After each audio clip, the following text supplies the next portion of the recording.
Bon, alors, Aimé Paul Noël, toujours né le 26 juin 1926 à Veul.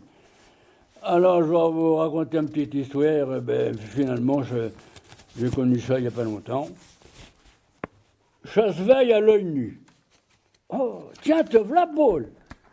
J'allais pas passer devant chez toi sans te saluer, mais t'as quelque chose de changé. Oh, ça y est, j'y suis, tu lis le journal sur le net. Ça, tu conseilles. Mais brin, je me suis fait enlever une petite piaille qui était sur une œil de drette. Et le gauche avait déjà été nettoyé il y a quelques années. Ils m'ont fait ça ifto, pour une fois que j'y étais pas pour l'URC.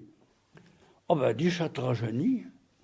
Dis, tu sais ce qu'on dit, a pas bouge le net, adieu bicyclette. Et tu t'as encore vite fait du vélo. Mais t'étais grand Bajan, t'as pas de raisonnement. T'as été bien soigné, ça recache, Annie. Et tu te plains. Je me plains pas, au contraire. Ils ont été gentils tout plein avec moi, toujours petits soins. Si t'as 5 minutes, je vais te raconter ça. Comme toujours, et la patronne qui m'a conduit puis qui s'occupait des pas proches, et pourtant m'a conduit. J'en pris mon petit café au lait avant 7 heures au matin. Elles sont arrivées pour 10 heures. On m'a mis dans une chambre où il y en avait un avant, mais on s'en saluait. Puis elle défilait des infirmiers avec mon chef pour la tension, la température, les gouttes dans l'œil, les princes de sang. Mais des infirmiers, étaient la plus gentille. A-t-on tapé dans l'œil? Oh, pour Bajan, pour qu'il paie dans le bon, pour que j'y veille goutte. Il y en a une qui m'a demandé d'enlever mes affaires. Était-il poussé chez l'œil? Oh. Mon Dieu, que t'es bête. Elle m'a fait enfiler une camisole d'apparence comme du papier de demoiselle, mais plus solide. Je me suis étendu sur le lit, le temps qu'elle vienne de me trancher. Un infirmier aussi gentil que les autres m'a emmené sur son lit à roulette. Oh, j'aurais voulu que tu veilles comment qu'à manier ça, à bonne allure, sans rien bigorner.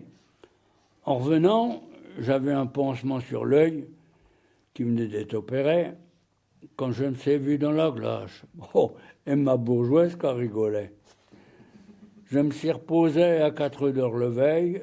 Un infirmier m'a amené le casse-croûte, m'a remis des gouttes, et retiré les aiguilles que j'avais encore dans le bras, puis arraché les poils en enlevant les pastilles que j'avais sur la poitrine, puis elle m'a conseillé de garder le pansement sur l'œil toute la nuit. Avec tout ça, dis donc, t'as pas dû fermer l'œil de la nuit. Mais Crépachat, si tu rentrais à la maison, elle se remontait dans la chambre, elle ognait sur le lit, j'en voulais jeter un coup d'œil sur le journal, j'en fais le tour du cadran, plus 1h30. Et tu que t'avais pas les yeux en face des trous. Oh, mais si tu continues pas à te foutre de mer, tu vas m'entendre et je vais te le dire entre 4 yeux. Dis-moi, Paul, un dernier mot. On t'a fait toucher à l'œil? Mon œil.